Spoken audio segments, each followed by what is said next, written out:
বিশ্বের সর্বোচ্চ ভবন বুর্জ খলিফার উপর বজ্রপাত হয়েছে।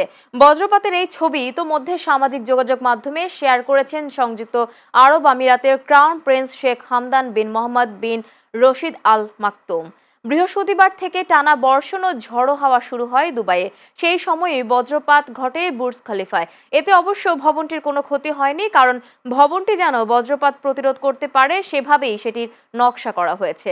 গতকাল সামাজিক যোগাযোগ মাধ্যম ইনস্টাগ্রামে ছবিটি পোস্ট করে দুবাইয়ের বাসিন্দাদের উদ্দেশ্যে ক্রাউন প্রিন্স বলেন, সামনের এমন আরও বৃষ্টিবহুল দিন আসবে দুবাইয়ে।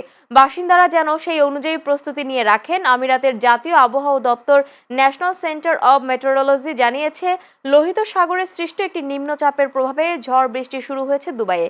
আরও কয়েকদিন এমন আবহাওয়া অব্যাহত থাকবে।